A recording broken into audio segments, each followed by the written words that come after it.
could never explain. He's going to today, people. We, of course, on my channel, I like to talk about tarot. I read tarot for myself. I read tarot for friends and family too, but I mostly do it for self and soul. But I do like to look at tarot on the bare bones, okay? So I like to look at it from all kinds of angles, okay? And like my numerology video, I kind of like to forget everything that I know and then kind of start anew. And so I like to plug in different things that I find out from kind of like from a knowledgeable standpoint. So everything that I know of, even a little bit, I like to kind of plug in and see if I can tie that into the tarot some way. But today we're talking bare bones. So what I've essentially done is I've got this, okay, this beautiful deck right here is the Marseilles, okay, but it is like, it is a paper, like $5 deck, okay, and I got it because I needed a deck that I could beat the hell up. I mean, I needed to be able to sling it and not care if I, you know, got my coffee on it, and especially for like a study tool, because a lot of the decks that I use, like my Thoth, I love my Thoth, and I don't have any backup copies of anything. I did need a deck that I could essentially not care if it got beat up. So when I saw this at the shop for $5, I was like, yeah. And so I'm using that today as a reference, and I'll show you the cards as I go along.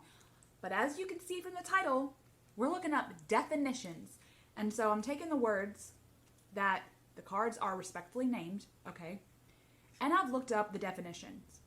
Now, if anyone has ever looked in a dictionary before, you know that some words have multiple definitions. And so I've tried to I'm not going to say all of them, but I tried to pick definitions that I thought would probably click with how we think of the card itself. And we'll go off that. Some of them aren't going to make a lick of sense when you try to tie them together. So we'll see where it goes. But I have wrote down all the words in my handy dandy notebook and the definitions. And I'll kind of talk as we go along about the cards themselves.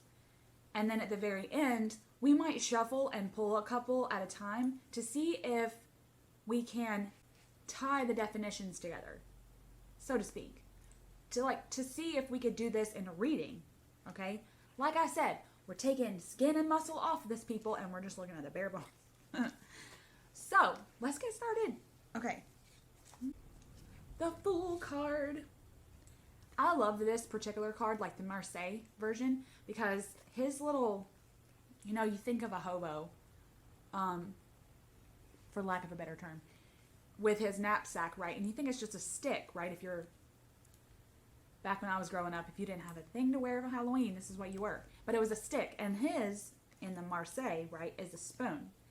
And I think that that's so cool because essentially that means that he's just a wanderer, right? And he's going through life in a way that if he sees people and they're cooking on a fire on his travels, then he can essentially have his own spoon to get the stew out, so to speak. Or make his own stew as he goes. And so he needs a spoon for that, right? So I thought that was kind of ingenious of having the Fool. It just further cements the fact that he's on a journey by himself, and that's just one of his many tools, and we'll get to tools when we get to the Magician card. Definition for Fool is a person who acts unwisely or imprudently. Now, imprudent means not showing care for the consequences of an action. That makes a lot of sense. If you think of the Fool and how we think of the Fool card, then he very much is like a silly person, right? But I don't think of him as a like grown man who has had actual life experience and then just doesn't seem to have common sense after all that. I very much think that he has no life experience. Therefore, that type of naivete that comes with having no life experience, it puts him in a position of an archetype that is like the maiden, And if you watched any of my other videos, I've gone over the maiden archetype as well. To me, that would be the female version of the Fool. How she very much is so full of life, but she really doesn't have enough experience to back anything up. Therefore, she has no common sense. So she is kind of like this, you know, flamboyant little fae running around, you know, in my opinion. So I think that that definition really goes with the Fool card. So I'll set him over here for lack of anywhere else. The Magician. These are very primitive, okay? Like I said, this was a very cheap deck. But I love it. And I love that in this particular version, and a lot of the Marseilles, he's like a street performer, right? Some people don't look at him like that, but listen to the definition. Influencer of a course of events. Well, if you think of the magician like the Rider-Waite magician, where he has all of his tools, and you know, it doesn't really seem to be like a parlor trick that he's doing, like in these type decks, then you kind of think of that as he's got all of his tools and he's using his tools for a purpose. And that's that's his archetype right there, is that he's utilizing the tools to further himself in all ways. Self, soul, out into the world. He's using them for all kinds of reasons. But for this, the street performer, he is an influencer. He's manipulating the crowd in a way that he can get what he wants. Most of the time it's money, right? And he's doing it in an entertaining way. He very much is kind of like the jester. So if he's the Fool, right, this is him. This is his first job. He's like, wait a minute, I need some money to fill my cauldron so I can eat my stew. I'm going to be a street performer. So this, to me, kind of sounds like he's learned, this is his very first thing he's learned how to do, is manipulate in good and bad ways. And become an influencer, and then learn how to gain that way from people in the crowd. So it's pretty interesting. It's pretty interesting when you think of it that way. Okay, Priestess. Now, in this version, and in some others that I've seen, this is called the Papist. And for lack of, I want to use Priestess for this one, and I'm going to tell you why. Papist is an old language word, okay? I could have looked it up in some dictionary.com, okay? But because of it being such an old word, I feel like the meaning would get lost in time with that. And so therefore I don't put a lot of stock in the definition that would come up in websites and stuff like that. So I want to use Priestess because we very much still use that word today, and I feel like the translation of that word has probably got a little bit more merit than the Papist does. So, Priestess. A woman who is chief exponent of a philosophy. That just sounds so juicy, okay? Because we already think of her as like this knowledgeable, ethereal being, right? And when you come across her, she's very much this like calm and kind of sedate being. And I kind of think of that scene in Ghostbusters when the gatekeeper is like radiating all this, you know, this shine thing. Like that's what I think of. Like not anything with that movie whatsoever, but just that scene right there. I'm like, that's what the High Priestess is. That glowing little thing, and she doesn't really talk, and when she does, it's coming in here, and there's a connection there, but you really don't know what it is. It's like looking back in hindsight. So she very much is like this. I mean, she has a book, right? Or a scroll. And I very much do think, just for the sense of like deep diving a little bit, we're not going to get that, we're not going to do that for every card, but for this one, I looked up the definition of philosophy. A way of thinking about the world, the universe, and society. It works by asking very basic questions about the nature of human thought, the nature of the universe, and the connection between them. I already think of her as like this conduit, right? She is so knowledgeable about all kinds of things. But she's asking us to ask the simple questions, right? Maybe not the big questions, but just the simple questions. That's what I like to do. I very much feel like I'm a priestess in my own right for that. I do care about the connection between us and the cosmos, me and my neighbor, me and you, and not even between me and other people, but me and things, vibrationally speaking, right? As I've said in a previous video, I'm a ritualistic dancer, so I very much want to click with the vibrations of the music, and then wherever I'm at dancing, I want to kind of connect vibrationally speaking too with whatever's around me. So, I think that was a great way to define the priestess, a priestess in general. If you think about priestess, immediately when I think of a priestess, I think of those, like, they don't walk. You don't ever see them walk. You see them gliding through these, like, stone ruins, and they are pouring water, like water vocations, into these big vessels, and there's fires, like oil fires everywhere, and it's just, ugh. Let's move on, because I could talk about her all day. Empress. These are so beautiful. I love these cards. But this Empress, she's got it going on. Like, you see her shield? She's holding that shield. Okay? He's just sitting there. She's very much like, I'm ready. So, sovereign ruler of great power, female version. And then he, the emperor, is the sovereign ruler of great power, masculine version. And when we think of, some people think of the emperor and the empress as like the mother-father type of an archetype. I don't necessarily see it that way. We kind of see the empress as like this creatrix, right? This, you're birthing a whole bunch of things as the mother archetype, and then if he's the father archetype, then that's kind of like a, he's more control, right? And he's more stable, and he's more organized with his thoughts and actions, right? Well, if they're the sovereign ruler of great power, okay, then these would be the qualities that both of them need to possess. I kind of think of this also in terms of energies.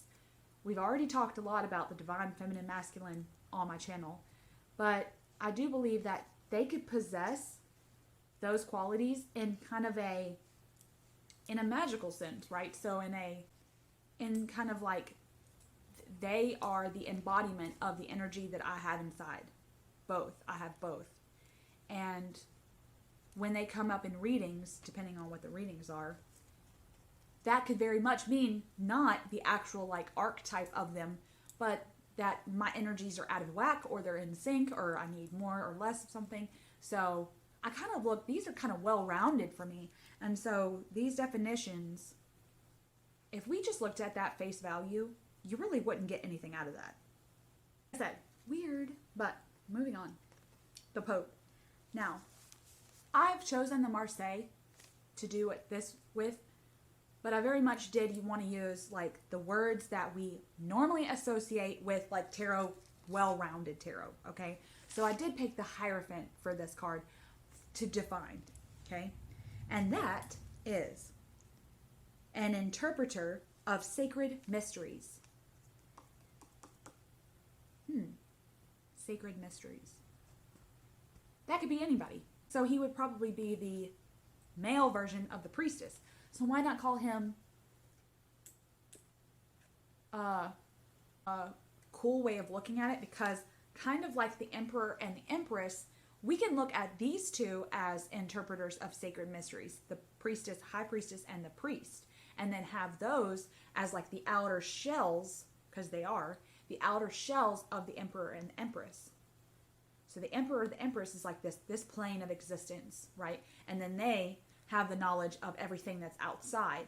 And so it is, if you kind of look at it, the priest and the priestess are like this, and then the emperor and the empress, they're like in the middle of the two blankets. It's kind of, that's cool, right? Okay. Lover. Now this says the lovers, which we'll get to, okay? And I love in this version where, if you know about tarot, then this is essentially him trying to pick a lady or pick someone, okay? And Cupid's just like, just pick somebody. I'm about to shoot her anyway. But I want you to listen to the definition of what a lover is. Someone whom you have sexual relations but are not married to. So, for those of us calling our husbands our lovers, I'm just saying that it was really kind of eye-opening to notice that, because it's like, okay, well, he could be essentially married to one of these women, and then the other one is his mistress, and he's really trying to soul search to figure out which one he loves more, or if he loves either one of them, right? So it is about, to me, it is about a choice, but it's about a hard choice. Think about the song Jolene, right? Dolly Parton. So this is a choice that you're going to have to just go with your heart on. That's kind of how I base that on. And with this being the lovers, meaning basically a mistress, okay? Or it could be anyone that you have relations with that you're just not married to, okay? I'm not saying mistress, I'm just saying in his terms, okay? So that was kind of eye-opening, because it's like, okay, well, this choice isn't just going to come from like a place of mental stability. This is going to come from, this choice needs to come from the heart. So that was interesting. Okay. We're about to get into some hard ones, people. The Chariot. This is a two-wheeled vehicle. That's the definition. Okay. But if we look at the definition face value, two wheels, okay? Two things, and you're going on this path, and you're having this path is splitting, and you've got to figure it out. This, to me, would be the opposite of what the Lover's card is. This choice, you need mental stability for. You need to come at it from your mind, not from your heart. So, if we thought about it I never thought of it that way until I did this exercise, ever. But I thought, what if he's just like the opposite? One is a choice from heart that has to come from here. It won't be able to come from anywhere else. And then this card, okay, the path is leading you, and this choice that you're having to make is coming from here, a place of here. And so, it's pretty interesting. Okay. Justice. Did I put justice in the right place for this? Yes. Didn't know if I put it at 11. Justice. Okay. I like that she's not blind. If you watched my Justice for Self video, watch that. It tells you all about justice. It says personification of justice. Okay, so just behavior or treatment of something or someone. Okay? This is the embodiment of that. Okay. Now, when we think of justice, we think of looking at things from two sides. Like, it's one coin, it's got two sides, and you really need to be able to know both sides to make a decision, right? All these are decisions. This is kind of weird how this is unfolding. But to me, this could be a choice, and this is from both. And this is coming from a place of fairness, right? Well, when you're trying to be fair, you have to be stable in your mind and in your emotions. So, emotion card, then mental card, and then you're adding both of them together. I'm liking where this is going. Okay, okay, moving on, because I can already foresee this is going to be kind of long. All right. Hermit, favorite card. All right. A person living in solitude. That could be anything. That could be anyone. And that could mean anything. I very much don't think of him as just the personification of solitude, okay?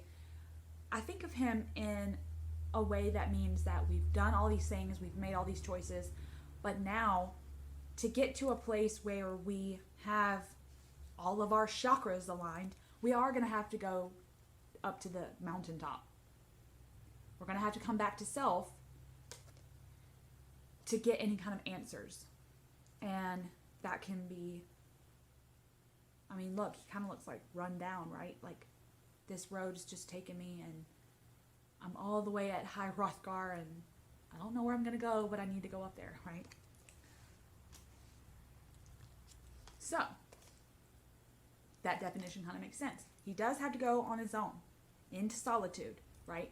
I kind of think of it more internally, though. A place of solitude where you have nobody else's, nobody else in your head, just you, and you have to get to a place of solitude for that. Okay. Wheel of Fortune. Now, I looked up wheel, and I looked up fortune, and I looked up fate. I'm not going to go over it all, but this, essentially, all that means push and pull. So, pushing and pulling, right? And it's going to just go wherever fate or whatever is necessary. I always thought of this card, a lot of people don't agree, but I've always thought of this card as very much a destiny/fate card. And like, sure, I can make my choices. It's kind of like the seers that are in films and movies and books that I've read. They can't predict the future because you have the will to change your mind. It's kind of like that. I can make my choices and I can kind of unfold the path as I go, like that directly go with the choices I make. So the path isn't completely laid out. I have choices and branches that I can take, but fate's ultimately going to be there in the background. And so when this card comes up, I do think of it as like a push or pull. Like, this is going to be one of those times where you really are going to have to put the reins to the horse's ass to figure out which way to go. So I kind of think of this as like expedited of the Chariot. You're going to have to do this. You're going to have to make this choice. Okay. Moving on. Strength. Now, I did take strength at face value. And we could have gone on 10 definitions for this. This, capacity of an object or a person to withstand great force. I like that. Because to me, it's an embodiment of strength. This is the personification of strength. When you look at some of these cards and they just look like they're prying this lion mouth open, I don't think of that as strength. Okay? When I very first started learning tarot, I immediately thought that this was trying to portray like Hercules. Okay? This dominance that he seemed to have and the abilities that he had along with that. But I feel like all of these are like an internal thing. Now that I've grown with tarot, I think this is like the embodiment of strength. If I thought of that in terms of like I said, I used to think of this like Hercules. But as I grew with the tarot, I kind of thought of this as more as your strength in like totality. So my physical strength, my mental strength, my emotional strength, all of that rolled into one, and it's personified within this being, within this card. Okay, so therefore, when it comes up, it's just saying, okay, whatever this reading is about, you need to pull your whole strength with it. Like, embody strength itself, and that's how you're gonna get through this. Interesting. Okay. Hanged Man. Okay. Now, you can't look up Hanged Man in the dictionary. Okay. So the tarot definition with this would be perspective, the attitude towards or way of regarding something, a point of view. Okay. If you've watched, I keep saying this, but if you watched my music through the majors video, you know that when I look at this card, I very much think of that feeling that I used to get when I would hang off my bed upside down and my head would be backwards and all the blood would be rushing. And I'm essentially getting a new perspective on what my room looked like. Okay. So that's how I kind of think of it this way. Okay. I do need to look at something from a new perspective. But I have to stop my reaction before that. I can't react and then get a new perspective. I should get a perspective. I should get upside down, get a new perspective, and then come at it in a reactory way. So I think that when this card comes up, that makes a lot of sense, because it's telling whoever they need to kind of come back from it. Whatever the situation is, they need to come back from it. Let's look at this a different way and see if you can see different patterns or, some stuff like that. So that's all I got with this card. Moving on. We could say that this does not have a name. And I love that it's not named in this deck. Okay? Because it is the not named. Okay? But this is the death card. So I looked up death. Okay? Personification. There's a lot of that going around. Personification of the power that destroys life. Power. There is this power in a situation that's draining the life out of you. That could mean that. It doesn't have to be anything else but that. The situation in this reading, okay, I'm saying when it comes up, is sucking the life out of whatever or whoever. That's powerful. I always thought of this card as like a transformation card, right? Like shedding your skin like a snake does. Okay? He's not dead, but he had to shed that to keep going, so to speak. And so when I think of it in that way, the definition really doesn't make sense. Okay? This is something like kind of really pulling. Okay? It's a power. So this is essentially something that has a power over you because you're letting it. You're letting something get that power over you, and it's draining your life force right out. Okay?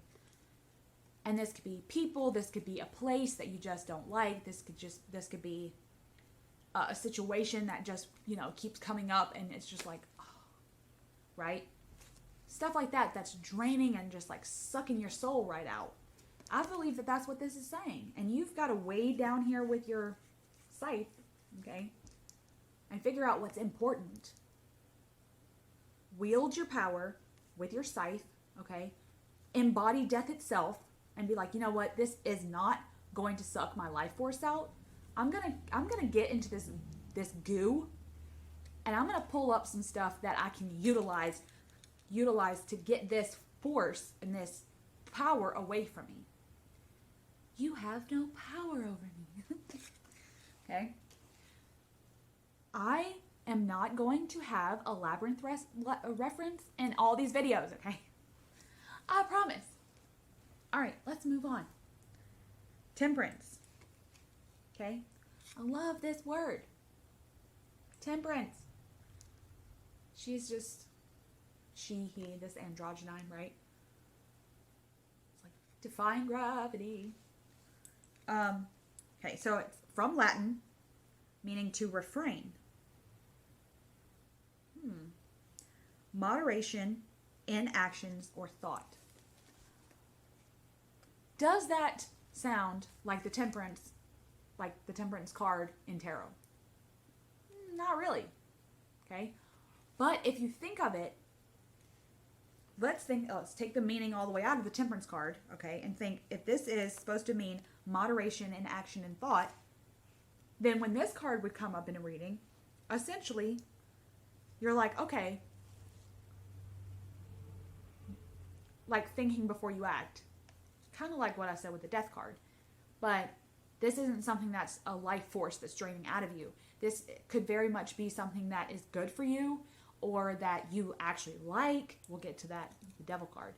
But something that's not necessarily overtly good or overtly bad, that's your thought is, and your the situation is playing out, doesn't necessarily have to be good or bad. But like the death card. But I feel like it's saying moderation is key. He only has a little bit of water, right? They do. So when you think of it that way, and this means to refrain, does that make sense for this card? I don't know. To refrain. So if this card were to come up in a reading, it could be like refraining from action, refraining from making a choice, refraining from, like, we're going to mix these in a little bit, but it very much could make sense if we took the temperance meaning that we have now out. Just saying. Okay. Let's keep going. The Devil. Woo. Now this is a Greek origin. Okay. I love this. This blue devil demon thing. I just love it. Oh. Now this is Greek origin for daemon. Okay. Which means deity / genius making changes that bring you down. Yep, that makes perfect sense. Now, if demon, the word demon is Greek origin, right? And that particular word means deity / okay, genius. So this deity is a genius, high IQ, right? You think, that makes perfect sense. If the devil's going to be anything, he's going to be a genius, okay? He's that, he's that real debonair person that you know that's just spit shined to hell, and you can't look him in the eye. It's like that Breaking Benjamin song. Don't look at him in the eye. Okay. That's how I think of it. Like, he's the personification of genius and kind of malevolence. Again, not in a good or bad way. Now, I always thought of this as like an addiction card. And not in, like I said, not in an overtly bad or whatever negative way, but they very much can take their own chains off. So every time this card came up in a reading for me, I'd be like, okay, what do I need to do in my life that I'm chained to, that I can let go of, or strive to let go of? And that's how I've always thought of this. But if we think of this in making changes that bring you down, then this essentially could be a choice of things that are bringing me down. The choices that I have made are bringing me down, and I need to take the chains from that off. So it's changing my way of thinking. And we're going to get to some weird ones. Now, in this, of course, this is the Marseilles, because this is called the House of God. But I feel like this is, to me, this is the embodiment of all of the stuff that you've locked, like your little box, okay? Like your organized life is stuck in this turret. And if we look at the Thoth deck, these geometric humanoids are flying out of the turret because they've lost their human figure. They've lost themselves along this organized life, and they've just so set in their ways, they've lost themselves. And so it's very much about getting through this big change that at the end of it, they're going to find themselves again. So that's kind of how I look at this. All right. Makes sense when you think of House of God. This organized life could be a religion, right? This is my opinion. So, and these people are like on the ground in this card. So, it's kind of, they didn't fall far, did they? But the definition of tower is rise to or reach to a great height. Or reach a great height. That could be the tower, yes, but then can that be you? Remember what, if like I keep saying, if you've watched any of my other videos, you know that I actually like this card. Even if this is something that I'm not expecting, I do think of it kind of like a tsunami, right? No warning, it's just coming, and you're just going to have to go through it. But then there's going to be bliss on the other side, right? And I think of it kind of in that way, like I have to kind of go with the flow with whatever this is, and I have to kind of force myself to do it. Like just like, you know what? I'm going to get through this. I'm going to get through this. Like it's just like that mantra, right? But if we think of this in terms of just the definition, reach a great height, okay? We're reaching great heights by going through the storm. We'll have to talk about all of these together. The star, the moon, and the sun. Because none of these actually had definitions that would make sense, okay? They're celestial bodies, people. Now, the dictionary does say, okay, I'll do it like this. Sky.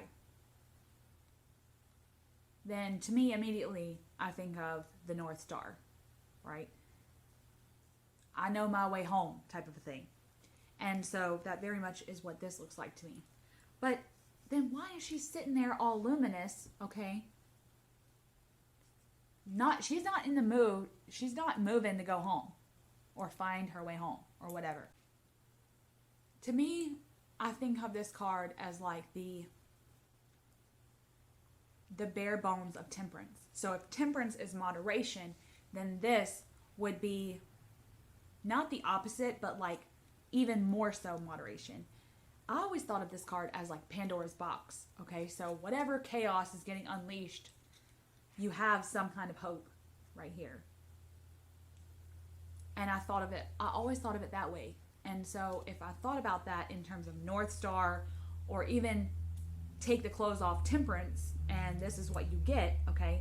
You've had this, you've slowed down, you've slowed down, moderated your thoughts and actions, okay? Really thought things out in a slow type of a way. Then this, okay? So her thoughts aren't mingled, right? Her thoughts aren't mingling in here anymore. She's actually, it's like, okay, you know what? I've really thought about it and I'm going to go with it. That's kind of what I get from that. So, with the moon, we kind of think of this as the illusion card, right? I kind of think of this as a subconscious card because the moonlight is light, okay? So it is shining, but it's not all bright. It casts a lot of shadows. And when you think of it in that term, it does kind of look illusion-y, illusion-esque, because you're like, okay, well, I can see a whole bunch of things in the moonlight, but it casts lots of shadows. And I have to be able to see both. I have to be able to decipher between the two. What's really getting illuminated, but then I really need to look and see what's in the shadow too. And that's important for an archetype that is the tarot, okay? Because, like I said, this could be subconscious, this could be shadow card. And when I think of moonlight in general, okay, think full moonlight, my whole yard is washed aglow, okay? But anything that might be in my yard, okay, like a bucket or a fence or anything, that moonlight is casting pretty hardcore shadows on it. So I have to be able to, and I have to be confident that whatever's in the shadows, okay? So I have to be confident that like what is in the shadows will look different in the light of day. And so I need to be able to wade the light and the dark. And I think that makes it important for, like I said, an archetype in the tarot. Now this is the light of day, okay? Hardly any shadows, okay? So this is going to be that illumination of your brain, that maybe an aha moment. But because this is a major arcana, I think of this in more of a like big term. So instead of like an aha moment in like what would be the sword suit, and the embodiment of an aha moment, okay?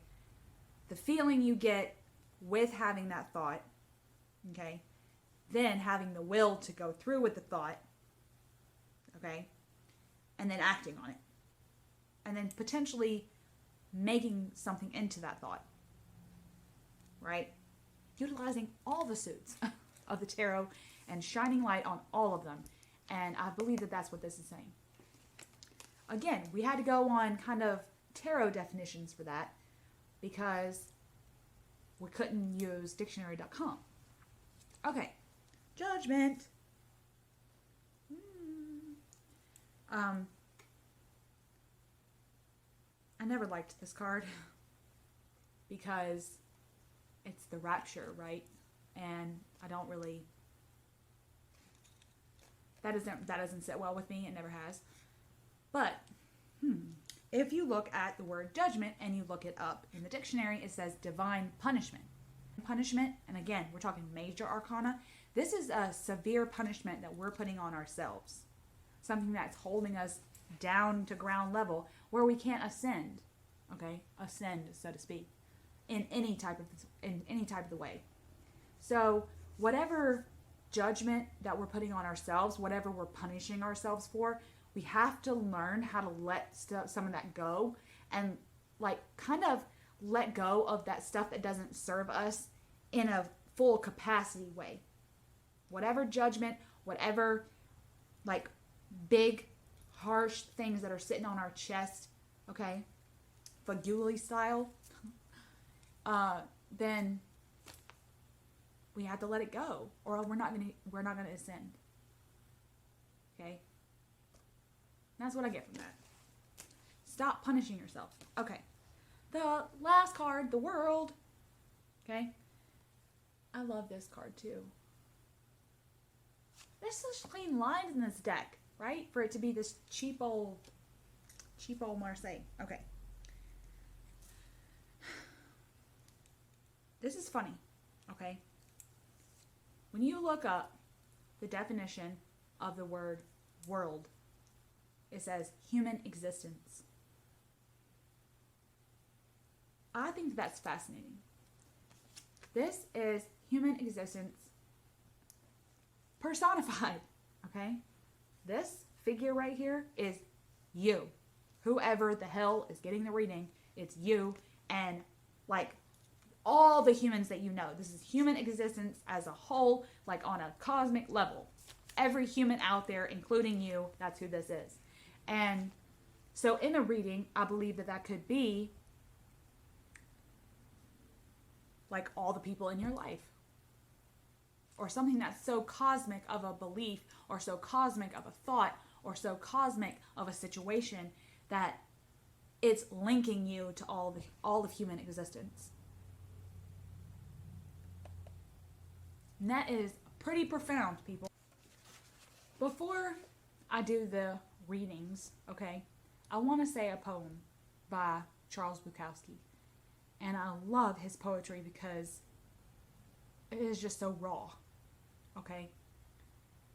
And every time I read his poetry, I just have such a visceral reaction that when I read this poem, actually last night, so it has absolutely nothing to do with what we're doing here, but it did kind of feel like it was linked in a world card type of a sense. So it was almost like it called to me.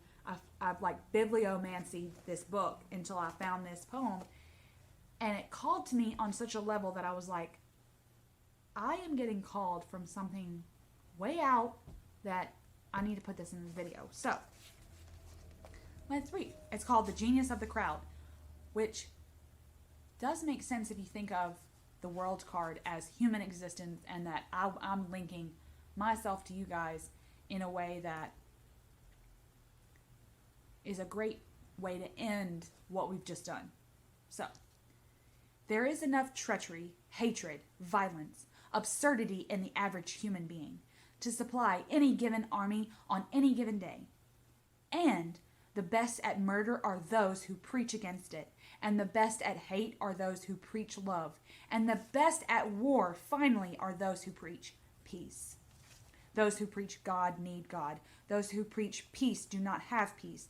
Those who preach love do not have love. Beware the preachers, beware the knowers.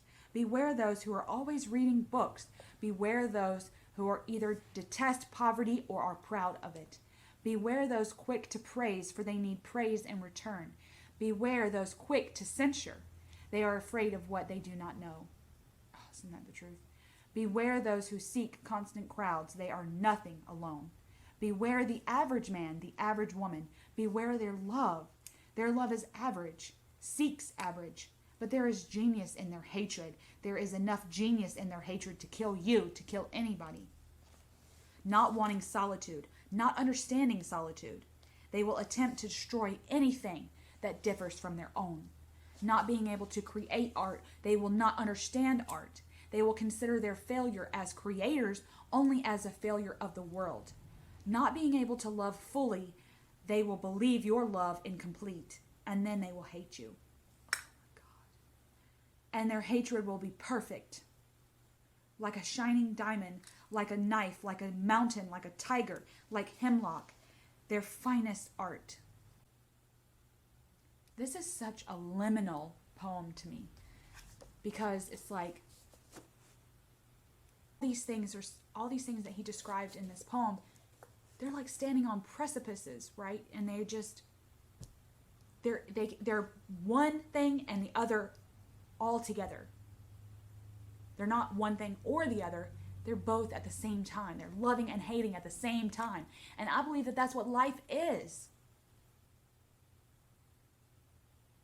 And I don't want my hate to be the best thing I do, to be the best thing that I embody, to be my best art. For some reason, someone out there is needing to hear that today. And so I'm glad I could be the conduit for you guys. Okay. Moving on. I have got the deck, okay, and I'm only going to use the Major Arcana for the reading, okay? I'm only going to do a couple. We'll pull 1 2-card spread, okay? And then I might pull either another 2. I don't know. We'll see where it goes. I don't like to map things out. Like I said, I think first I'm going to draw 2 cards, and then we're going to read the definitions back to back to see if that makes sense. All right.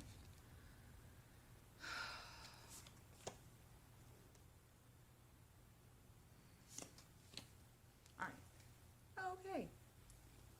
Ooh. Death and the Hanged Man. Okay. Ooh, this is going to be fun. All right. Personification of the power that destroys life. Particular attitude towards a way of regarding something. This to me means, okay, I don't know if it's backwards for you guys, so if it is, death was first. Okay. That means to me that something is destroying it. Something is destroying you. You don't know what it is, maybe, but if you look at it a different way, it will no longer suck the life force out of you. Boom! That was pretty easy, wasn't it? All right. I think I'm going to do another 2 card because that was pretty fun. Not that I would like it if Death and Hangman came up in a reading for me. But we're seeing where it goes, people. I don't usually read with just the Major Arcana. Sometimes readings sometimes readings on blogs and stuff will come up and they're like, oh, just use the Major Arcana. And you're like, really? And I do those for fun, but don't usually only do that. I like to have the whole deck at my disposal. Okay. I'm feeling cold now. Another 2 card spread, okay?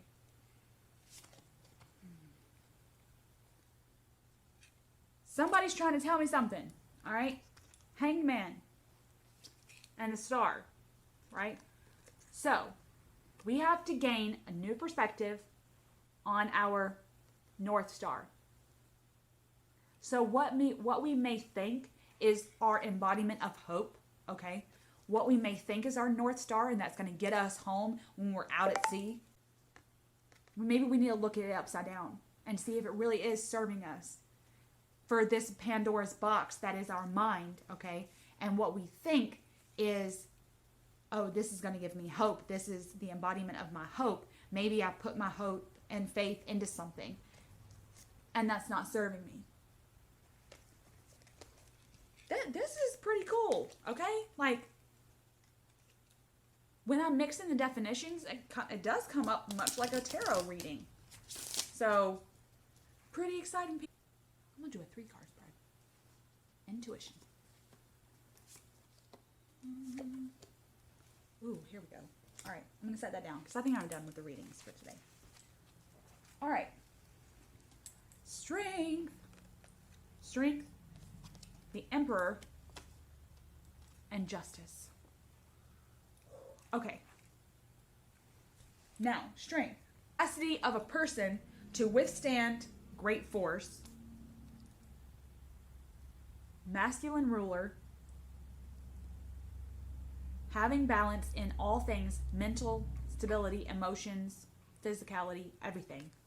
Okay, so that's balance in a total sense. So, having the strength. Okay, we're branching out here, trying to make this into a reading along with the definitions. Having, what does it say? Great force, to withstand great force. Okay, think jaws of life, right?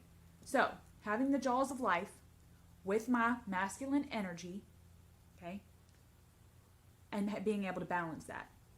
So maybe that's telling me that by having to withstand the great force, okay, the masculine is trying to come out, okay, and I'm not balancing the scales very well. I've been talking about this all month. Maybe this is what this is trying to say. I've been talking about I'm always wanting to pull the great divine feminine out of myself because I do feel like I exert so much masculinity, and not in masculinity in terms of, I mean, only in terms of gender. Like, I am very out there, and so I do have to make it a point to keep the balance, because that's never been a strong suit for me. So, having to withstand the great power that is my masculine energy force and keeping the balance, that's what I need to be doing right now. These are just practice readings, people. But I did like how the definitions kind of went along with this. All right. I know that I could have chased a lot of rabbits with this, people. But I'm glad that it went the way it did, because I had so much fun looking up the definitions. I could have gone in so many directions with this, but I was like, you know what? I'm gonna come on here, tell you all the definitions, and see where it goes with the readings. And I think this was a blast, because like I said, I'm wanting to take skin and muscle off of this and sometimes look at the bare bones, but then also the Hangman came up twice for me, right? Look at it from another perspective, and that's what we're doing right now. We're turning the tarot up on its head, and we're trying to figure out what the bare bones can tell us from all different angles. So, I think I mentioned in another video, every other Tuesday I'll come on here and have like a little tarot video. Probably not as long as this one, but I'll probably come on here, talk a little bit about something from tarot that'll be out of the box. I like to think of tarot outside the box. So we'll do that in a couple weeks. So hope to see you then.